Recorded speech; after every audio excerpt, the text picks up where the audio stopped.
The WNBA Gambling Podcast on the Sports Game Podcast Network is brought to you by Underdog Fantasy. They have a brand new offer for new customers. Play just $5, get $50 in bonus funds when you sign up with the promo code NBA SGPN.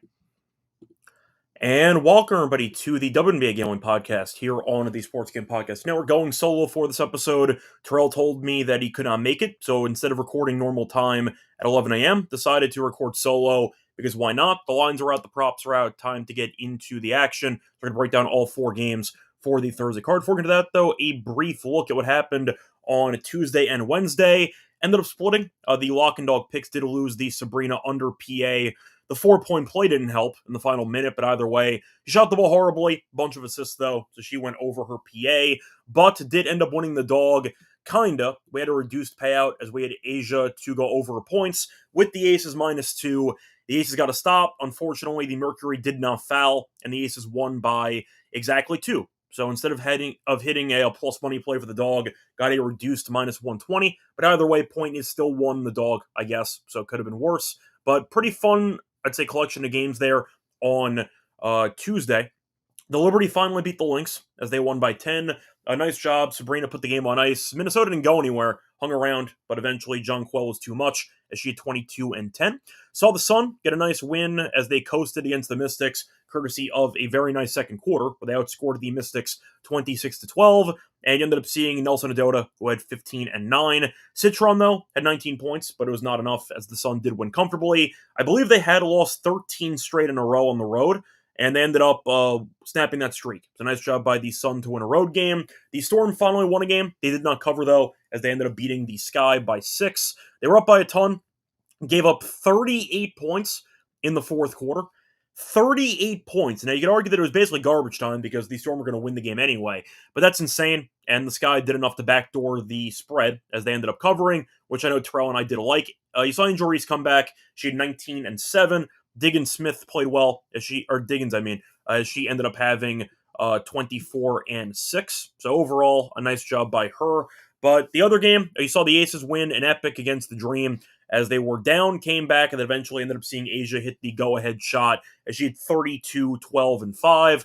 Talked about it with Terrell last episode. Even though Nafisa might win MVP, I still think the best player in the league is Asia. So either way, Asia did Asia things, and you ended up seeing Asia carry her team to a win. Chelsea Gray, though, might officially be back. The point guard had a double-digit assist game again, and she has been really good lately. Nice to see. We've been waiting for it all season, and it seems like Chelsea Gray, the real one, has finally showed up. So we'll see if she can keep that going for the remainder of the season. But either way, Asia carried at another 32-point game. You ended up having a very high-scoring game, though, to end the card as the Mercury beat the Valkyries 98-91. Did not see that coming. However, you ended up seeing the Valkyries not actually cover, as despite Burton having 24-14 with no turnovers, you ended up seeing the Valkyries just not get any stops. You saw E.T. play well again. Not a triple-double, but she was close, as she had 13, 9, and 8. And you ended up seeing Copper drop 25 points. But either way, nice job by the Mercury, getting a nice road win. Valkyries played well. Defense, though, was non-existent. Burton was great. Didn't matter, though, as the Mercury got the job done there on the road. So I see Pretentious mentioning, where is my co-host? First of all, not Lonte, it's Terrell, but he's not available, so I'm going solo for the episode. And then we got to mention briefly what happened on Wednesday. The only game on the card, but it was definitely a very good game, as the Sparks did just enough to win against the Wings, as you saw Kelsey Plum hit a game-winning buzzer beater, courtesy of a wide-open floater around the free throw line, bit inside it, but either way, nice win for the Sparks, as they're now one under 500. Main story, though, of the game involved Paige Beckers, who was absolutely insane. Paige Beckers had 44 points, a career high, on 17 of 21 from the floor. She missed 4 shots in the entire game. 44 points. Segrist had 13 as the second highest score.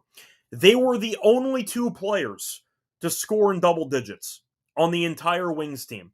So once again, with them scoring 80 points, Paige Beckers as a guard scored more than half of her team's points, and they still lost the game, which is a damn shame. Now, Plum, said before, had the game winner, was pretty underwhelming in terms of efficiency as she was 9 of 23, went 1 of 9 from 3, had 20 points, including the game winner, obviously. Reichel was very good, had 25 points, 6 of 7 from 3, had the technical late in regulation as she chucked the ball at Paige for a tech, but didn't matter in the end, I guess. Still not exactly the best decision at that time, but they got the job done anyway. Hamby at 13 and 9, and Azare ended up having 8 rebounds, only 5 points. And you saw Brink have 11 and 8 off the bench. Good for her. Her best game since coming back from injury. But point is, Paige was really, really good. And yet, even though she had 44 points out of the team's 80, she did not take a single shot in the final 2 minutes and 49 seconds. She had a technical foul free throw, courtesy of the Rakia Tech, but they didn't get her a single shot in the final roughly 3 minutes. I understand the Sparks were double teaming. At the same point, though, you got to draw something up. Like, simply put, you have to at least try to get her off ball. There were a couple of late shot clock situations where they were sending doubles because you kept sending picks.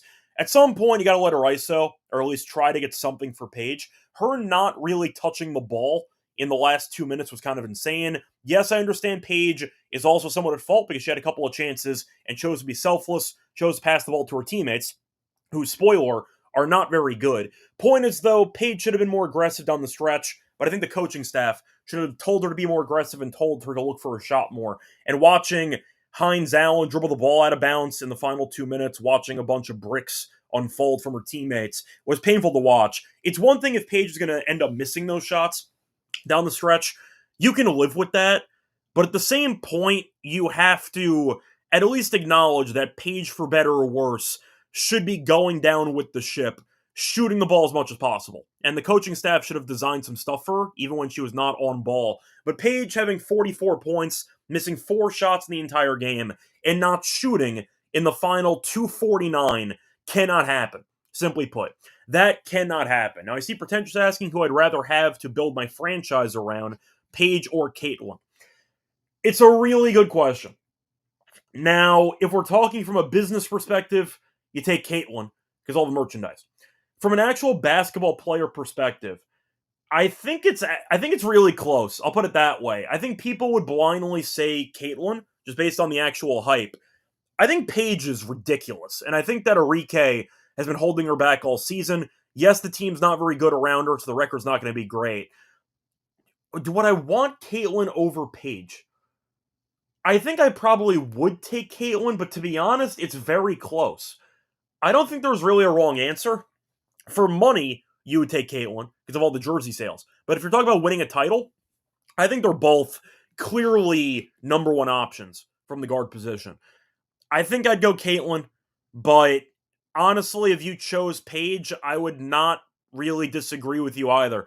I think it's a really interesting conversation to have. A lot of people automatically dismiss you because there are a lot of casuals out there. Paige is insane. I don't know if people realize how good Paige actually is. Yes, Caitlin's had a really bad sophomore season, and the injuries haven't helped. But so far this season, Paige is averaging roughly 19 points per game, 5 assists per game, and she's shooting about 45.8% from the floor. She's absolutely nuts. I think it's very close. You can argue that both Caitlin and Paige are already top 10, top 5 players in the league. Top 10, I think, is a guarantee at this point for both. Top 5, I mean, you're looking at Asia, you're looking at AT, you're looking, of course, at, drawing a blank here, Nafisa, obviously. For 4 and 5, there's an argument that Caitlin and Paige might actually round out that top 5. They're both insanely good. Really, really good. Now, I understand that Caitlin has been underwhelming this season. Some injury issues are there, too. If you took Paige over Caitlin, I would not really hold it against you. I think that's a valid take. I would take Caitlin if I had to pick one of the two, but I think Paige is really, really good. I think they're both MVP candidates. I think that they're definitely not this year, obviously, but down the road in their careers. Each of them are gonna be competing for MVPs for a long time, but they are both absolutely insane. So either way, though.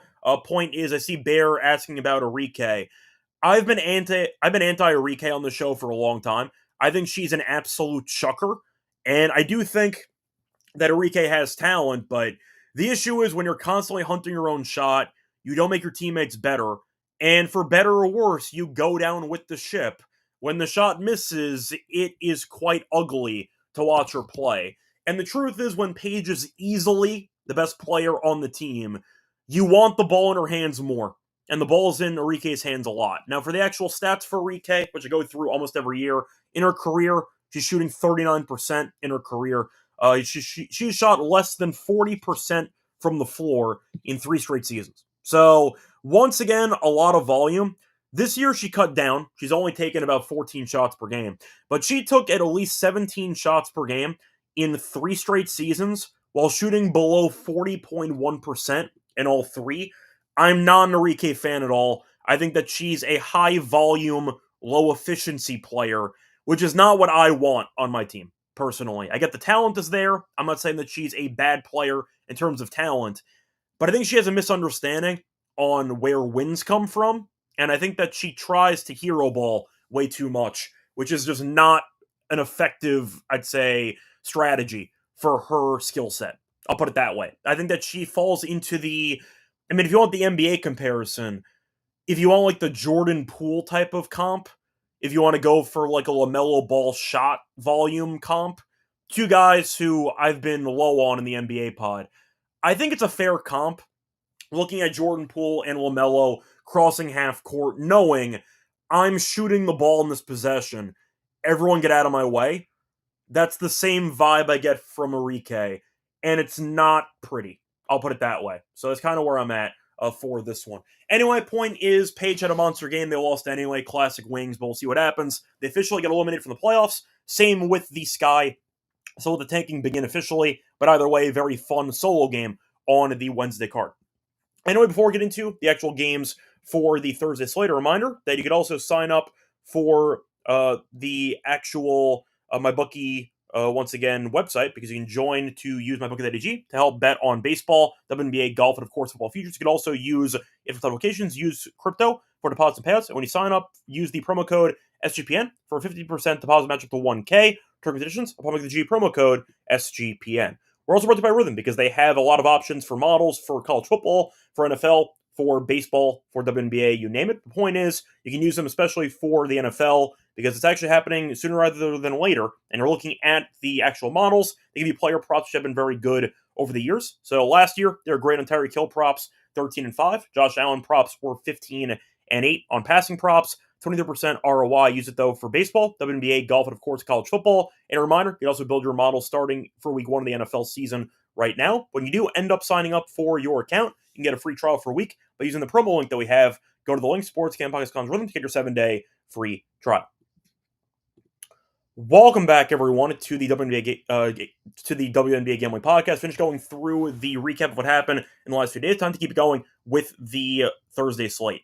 Starting off with the first game on the card, you have a rematch of the last meeting, so a deja vu game here between the Mystics and the Sun. This time, though, the Sun are the home team after winning a road game, and they were able to kind of dominate for most of that game, as they ended up winning by double digits, as they ended up snapping their road losing streak, winning that game by about 11 points. Now, for the actual matchup here, you're looking at a pretty close line, as the Mystics are favored on the road at -1.5. Sun are once again looking for another win, which has been kind of rare, but they've been better lately. So the youth movement has been working out to some degree. Now, for the over-under in this game, I see 158.5. That game a couple days ago, for reference, did end up going under that number, as the game did land 149.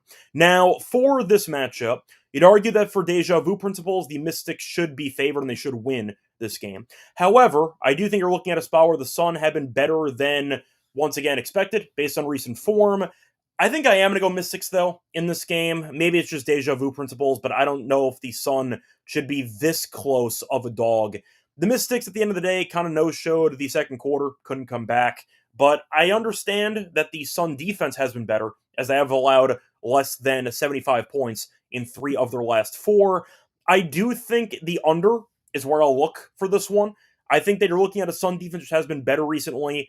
We know the Mystics offense can be underwhelming, especially on the road. I mean, this team is not a good road team at all, and you're looking at what has been a pretty decent showing by the Sun for the last few games. They've won 2 or 3, should have been 3 in a row. They punted that game against the Fever, where they led by about 19 points.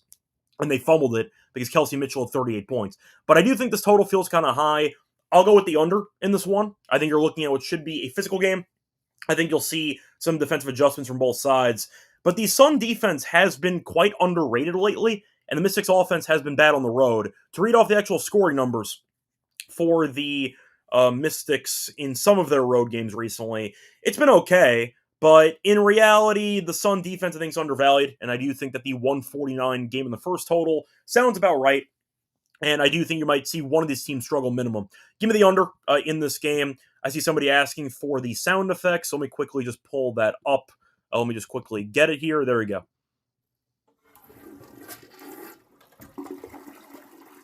Yeah, it's going to be a toilet bowl. You could argue that there might be a playoff spot, at least fight for the Mystics. We'll see.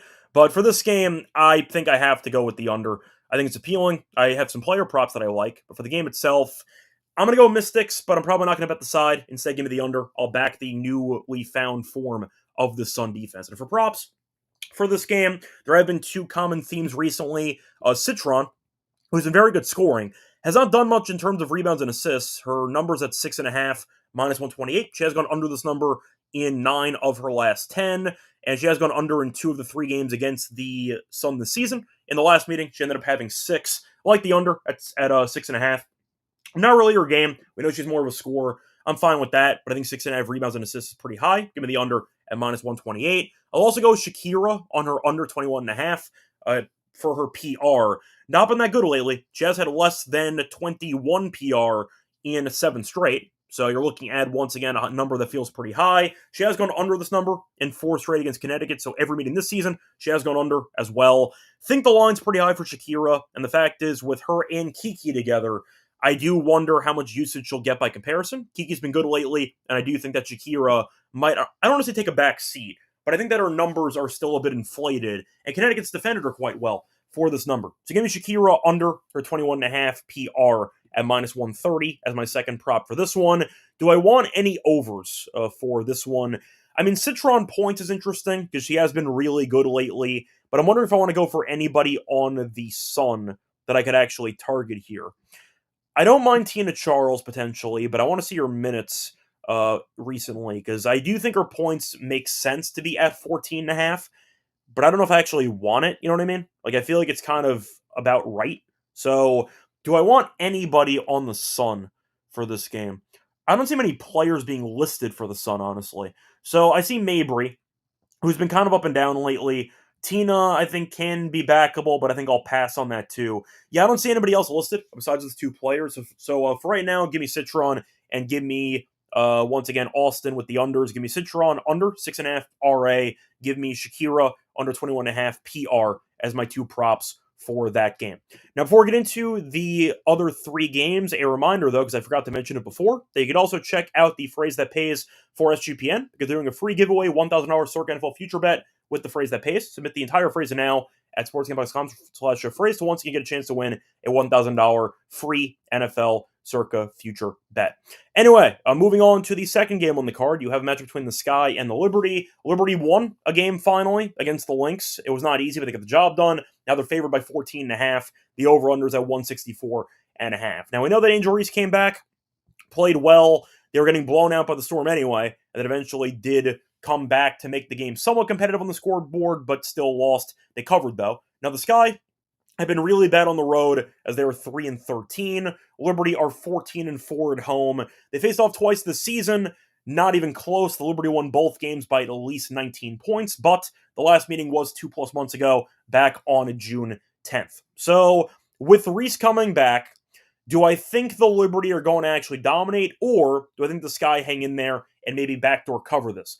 I will not pick the Sky to win. I think they're going to lose the game. Now, the question for the Liberty, can they rebound the damn ball? Which is going to be a problem against Cardoso and against, of course, Angel. We'll see. I don't feel great about laying 14.5 here. I think you're looking at a spot where the Liberty probably go up early by a decent amount, coast, and then we'll see if the Sky backdoor the thing or not. Because once again, they scored 30+ points in the fourth quarter just to cover against the Storm. And the Storm stink. So that was not a great showing at all, but they managed to cover at the end because the Storm are a bunch of clowns. But Do I want to take 14.5? Not really, honestly. I think 14.5 is kind of big. You have to keep in mind the scheduling spot for the Liberty. They played 3 games in a row against. Sorry, they played 2 games against the Lynx in a row. Played the Aces, played the Sparks, played the Lynx. So they played the Lynx 3 times in the last week and a half and the Aces. And the fact is, now you have a massive step down in competition. You won your biggest game of the season. You beat your rival finally after losing the first couple meetings this season. I do question if it's a bad sandwich spot because you ended up beating Minnesota in a big game on Tuesday. You play Thursday, then you're off until Saturday, but you play the Dream. And right now, you are tied with them for first place in the Eastern Conference. So it is a pretty serious letdown spot for the Liberty, with the Lynx right before it and with the Dream right after it. I might be tempted by the points, actually. I think 14.5 is a lot for a team that's really not great at rebounding with the injuries they've had. I know John Quell has to have a good game on the boards, but without Stewie, I question the others stepping up. Mieseman, I know, has been good with the Liberty, but I do question if she will really help out that much on the boards. I think I'll go with the Sky. I think it's just a bad spot on the schedule. I think the Liberty win, but I do think when you're looking at, for example, some situations on the schedule where you end up having an elite team before and after, you might overlook the bottom feeder that just got eliminated from the playoffs. We saw it happen on the 12th of August. The Liberty did win the game, but they played the Lynx, then they had the Sparks, and they played the Aces right after it. They ended up beating the Sparks by 8 on the road, but they gave up 97 points. The game was very close, and you could argue that that game was definitely there for the taking for the Sparks. They just couldn't guard anybody. I think the game's actually close to some degree. I am going to go with the Liberty to win, but I think the rebounding is going to have to be on full display for the Sky to have any chance. So I don't mind the rebounding options here. If you want to go for Reese, I think that could be a good option. I do think that our numbers against the Liberty have been very underwhelming because the scoring has not been good. That also factors in Stewie playing, and of course, she's a good defensive player. So with that being the case, I think I am going to go with rebounds for this one. I do think Cardoso might struggle dealing with John Quell. Foul trouble could be a concern, but I think Reese has a decent spot to get some boards here. In the last meeting against the Liberty, she had 11. She had 12 and 16 the 2 previous meetings. Her numbers at 11.5, minus 135. I don't hate it. I think it's a good spot. The Liberty this season are allowing the 3rd most rebounds per game to opposing centers and opposing forwards. So I think it's a good matchup for Reese, actually, if they keep this game close. A reminder that Reese had 11 in the last game, and that game was a blowout. I mean, they ended up losing by 19. So I do think it's a good spot for Reese to get some rebounds. Give me the Reese over 11.5 boards for this game. For the Liberty, I think it's a weird spot because I understand that Sabrina hit the crazy three-pointer at the end. The problem is she was still horrible from the floor, so she didn't really shoot the ball well. She just ended up hitting a big shot at the end. But she was 5 of 18. In fact, the last 2 games, she's 10 of 34 from the floor. It's been ugly. I think that the Sabrina, you could argue maybe the PR has some value, but I don't trust this guy to play defense, so I'm kind of just stuck for this one. However, I think I am going to go with another prop, though. Give me Cloud over on her rebounds at 3.5. Said a second ago, I question how John Quell and Mieseman are going to match up against Cardoso and against Reese. Cloud might help out. She's been pretty good rebounding recently. She's had at least 4 rebounds in 4 of the last 5. She's had at least 4 rebounds in 12 of the last 20. And for her home games recently, if you want to actually mention those in particular, she has had at least 4 rebounds in 5 of the last 7. Her number's a 3.5. The over's minus 102. I like it. I think it's a good number, and I think it's a good spot for her to contribute. She has had 4 rebounds in 3 of the last 4 games against the Sky, so I think it's a good spot for her. The last game she did not. She only played 18 minutes. So assuming a decent amount of playing time for Cloud, probably north of 25, give or take, I think it's a decent spot for Cloud rebounds. I think that this team has to really just come together as a unit to, I'd say, gang rebound to combat the front court that the Sky have. So for me, I'll go with Cloud over on her rebounds of 3.5. Don't mind Reese over 11.5 rebounds as well. I think for the side, I'll go with the Sky. I might not bet this, we'll see, but it is a very good sandwich spot to fade the Liberty in with the Lynx before and with the Dream after. Give me the Sky to once again keep this game somewhat close or to maybe get blown out and then find a way to backdoor it in the 4th quarter. Moving on to the next game, the Lynx taking on the Dream. Now, the Lynx we saw look pretty good the last couple weeks without Collier in the lineup, despite losing the last game to the Liberty. Gave it a run. I think nobody expected them to beat the Liberty 3 times in a row based on the actual schedule. It was a pretty ridiculous double revenge spot for the Liberty, and they played 3 straight games against the Liberty, but that did snap a winning streak. They had won 6 in a row. Now they take on Atlanta on the road. Now, Atlanta's been good against them so far this season. Faced off in Minnesota about a month ago, and the Dream did win by 4. Faced off in Atlanta back in late June, the Lynx won in overtime. So the Dream have given this team problems so far this season. However, Dream are off a pretty tough loss there to the Aces in their last game. Also lost their last home game to Seattle, and Seattle's been underwhelming in general. But that was an immediate deja vu revenge game, so we'll see. The Lynx, though, are 28-6. Whether Collier plays or not, this team is absolutely insane. Best team in the league by a mile right now. Now, the Dream, I recognize that this team, of course, has been very good. I'd say better than we all thought they would be. Still a bit injured, though, because Jordan Canada is still out for this game. So you're a bit shorthanded, missing a guard who's averaging 12 points per game and 5.7 assists. They've been good anyway, but against this team that's so well coached and a team that has this much depth, I got to go Minnesota in this game. If I was going to pick Atlanta, I think I would need a full-strength team. I get Howard came back, and I get that once again they've been a solid team with Alicia Gray leading the way. Having said that, I think the Lynx are just the better coach team, and I do think that with the scoring depth they have, even without Nafisa, they just win a bunch of games. You really just have to play a full 40 minutes to beat them because they never go away. And we saw in that last game that the Dream played against the Aces, they were doing pretty well, and they let the Aces hang around, and in the fourth quarter, they kind of took their foot off the gas. I'm concerned that if this game does get close, it's really difficult, almost impossible, to outplay this Lynx team in crunch time because of how well coached they are. They have so much depth. We know Courtney, we know McBride, even Alana's been good lately. It feels like the Lynx just run the right sets all the time in crunch time, and the Dream's late game offense, can be problematic at times, and I do think this game might come down to the wire. So if you want to argue that the Dream maybe get the job done at home, I think the game will be close, so I'm not going to really roast you if you go for the Dream here. But I'll go with the Lynx. I think they're better personally. That's kind of my thoughts for that one. I see a question by Bear, if there's value on the Dream to win the title at 11-1. I think a lot of it might come down to if Stewie comes back or not for the Liberty. And the fact is, do I think the Dream could beat the Lynx or the Liberty in a playoff series? Yes. I think they could if things go well for them. Having said that, do I think they can beat the Liberty and the Lynx in a playoff run? I'm going to say no. I think one of those two teams will win the championship. The Liberty have not been great recently. I get it.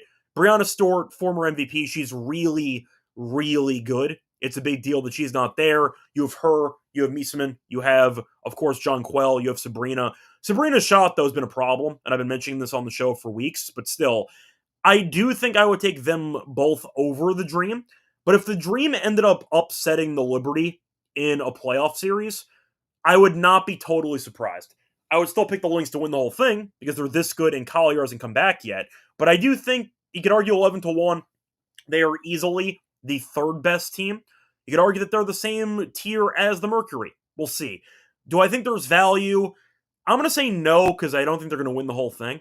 But I understand your argument. If maybe Brianna or Collier get re-injured and maybe the whole bracket opens up, the Dream are definitely capable of being a good team that can be a dark horse candidate.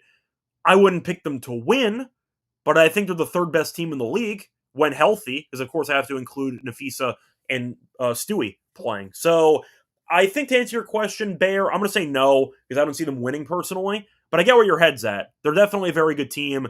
They could make the final. In that case, you might hedge, but I don't see them beating the Liberty and the Lynx in a single playoff run. So I'll see what happens. But anyway, I'm moving on to the next game on the card, looking at the Mercury taking on the Aces. Now, for this one, the Aces have been rolling. They've been really good lately after we called them out for being average and for underachieving. We thought Becky Hammond might have lost it. They got it back on track as they have won 8 in a row. Nice wins, too, against the Dream. beat the Wings, beat the Mercury, beat the Liberty. So some pretty good teams here that they've been able to beat both home and away. Now, a rematch here against the Mercury. Ended up playing a couple of days ago, and we saw the Liberty win by 3. That was back on the 15th. So fun game. Came down to the wire, but the Aces did enough to win the game in the end. Now, for the spread here, the Aces are laying 1.5. The over-unders are around 169.5, and you're looking at the money line being around minus 125 for the Aces, plus 105 for the Mercury. Now, for this game, we know that Asia has been insane, and I'm not saying she's going to win MVP, but she reminded everyone that she's still, in my opinion, the best player in the world in this league, and I think that she's the best player ever to play in this league. However, we know that AT is trying to win MVP, and she has a flirtation with a triple-double every single game. So the question is, do I think the Mercury are the better team right now, or do I think the Aces, who are 13-5 at home, get the job done? I'm going to go with the Aces in this game. The fact is, Gray's been really good lately. I'd say reclaiming her point guard nickname. We know Asia has been incredible. The fact is, though, the Aces have won 2 in a row, even when they were not good earlier this season back in late June. They beat Phoenix in Phoenix by 3. So I do like the fact the Aces have won 2 straight against this team. Yes, Phoenix was able to get the job done against the Valkyries in a very high-scoring game. We know Copper at 25, AT had a solid game in general. They did end up beating the Storm. A very close game, came down to the wire, and the Storm fell apart. But it's really hard to go against this Aces team because they've been really good. I might just keep riding this team until they lose. But for this game, the fact is the Aces just beat Phoenix on the road. Now they're back at home, where they are 13-5. It's good enough for me, I think. Fun fact, by the way, these teams are currently tied in the standings. The Mercury are slightly ahead based on the, I'd say, winning percentage, because they have played 2 fewer games than the Aces. But they are both 7 games back of the Lynx, so these teams are actually closer in standing than you might think, because the Aces, of course, have won 8 in a row. I'll go with the Aces here. The fact is they've won 2 straight against this team, and I do think after really calling out Becky and calling out this entire team with Jewel and with Chelsea underachieving, they figured some stuff out. And the fact is Chelsea's regained her form. Jewel came off the bench, which kind of gave her a spark. They've been really good, and there's really no reason for me to go against them, just based on their current form. Sa 2-0 can mentally check out of any game, and they need her to play well. AT offensively can struggle against the Aces. They tend to game plan for her pretty well. I'll go with the Aces here, minus 1.5. I'll back team that's won 8 in a row. Yes, Copper's been good. I get it. They're going to need her to play well. It might just be Satu for me, who I just don't really like based on consistency. I wish she played well more often than she does. We saw her take a leave of absence for a game from the team. She wasn't happy getting benched. It does feel like there's a bit of an ego thing there, and if she's not getting her shot early, she might just check out, which does concern me when she's a top 3 player on the team.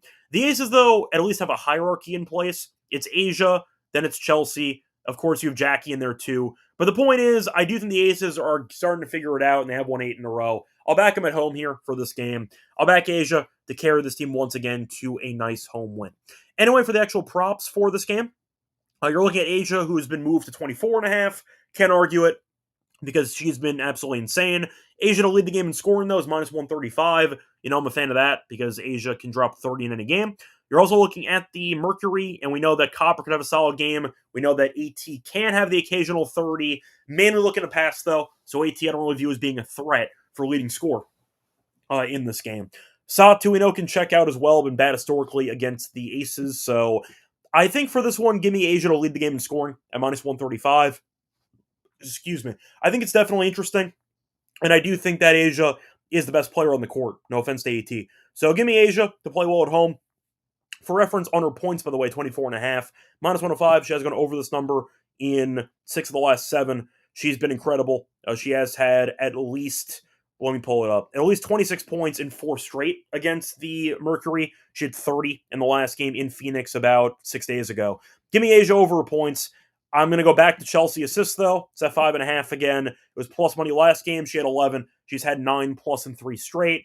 I like the matchup. The fact is the Mercury give up a lot of assists, as they're allowing the 4th most assists per game to opposing guards in the league. I like the play there. Give me Chelsea Gray over on her assists. She had 9 against this team about 6 days ago. Give me Chelsea Gray over on her assists as my other play for this one.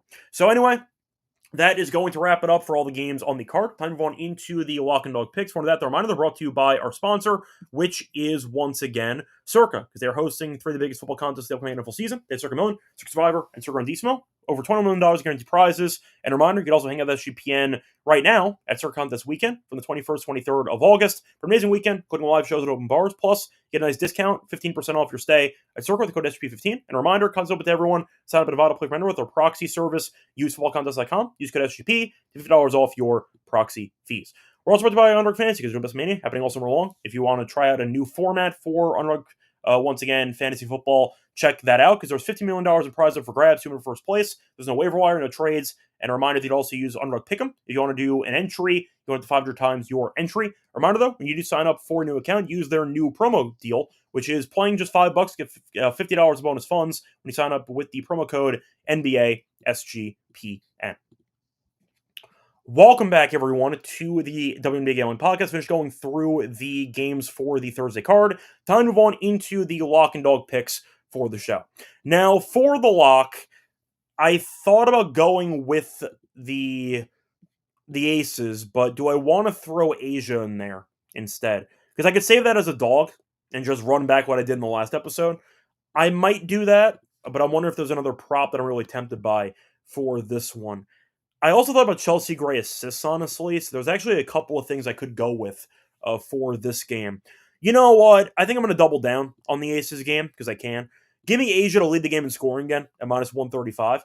I've taken a leading scorer prop twice this season. I have dead heated both times. What can possibly go wrong? But I like 135 here. I think it's a good price. Give me Asia to lead the game in points at minus 135 on DraftKings as my lock. For my dog, I'm going to go with a play that I think is a pretty solid correlation between the Aces winning and, once again, Chelsea Gray having a good game. So I'm going to go with her assists in this one, as she had 9 in the last game against the Mercury, and of course she has been very good recently. Give me the Aces money line thrown in with Chelsea Gray over on her assists. I'll go with trying to see what the exact number is here. I see 6 assists with the Aces money line at plus 173. Give me a double down for the Aces here. I think that whether they win or lose, not for the dog, but for the lock, I trust Asia to do her thing. Think Gray will help feed her the rock. Give me those two plays as my lock and dog. So once again, the lock will be on Asia to lead the game in scoring at minus 135. For the dog, give me Chelsea Gray over 5.5 assists with the Aces money line at plus 173 on FanDuel. Anyway, time to move on into the Underdog Fantasy entry for the show. So looking at the options here, Asia points I thought was interesting because she's been so good against this team. But do I want to go for rebounds as well? It's at 11.5. I get it, but you know what? I'll go with the points instead. I can't really go against it. She's been a monster. Give me Asia higher, 24.5 points as my first choice for the prop, or for the entry. Once again, I'll go back to Chelsea Gray. I'll just run back the assists as well. It's correlated, but she has been quite good, so I'll go with Chelsea Gray higher on her 5.5 assists as well. And let me just quickly see if that is available on her own, so just give me 1 second. I don't know if it actually is available, so I can't take that right now. So I'll have to punt from that. I'll go back to what I said before with the Mystics game, though. Looking at the Citron RA. I don't mind the lower on that. That's on a rug as well. Give me the Citron lower, 6.5 RA. And for the last option, I'm going to go with, do I want Angel Reese rebounds in this game? It's not bad. I prefer it when Cardoso doesn't play. You know what? No, I'll trust my instincts here. I'll go with Cloud for a rebound. She's been good lately for rebounds. I think that 3.5 is too short. Give me the higher on that one. So once again, the plays here for the underdog entry. The first play is going to be on Asia, higher, 24.5 points. Second play will be Citron lower on her rebounds and assists, and that one was available at 6.5. And for the last play, I am going to go with Natasha Cloud higher, 3.5 rebounds, and that's going to wrap it up for the underdog entry. I know it's going to wrap up for the show. We might be back again once again Thursday night or Friday morning. Terrell should be back for the next episode, but of course did this one solo. Find me on Twitter as Radio. Till next time, good luck to all of you and all of your bets.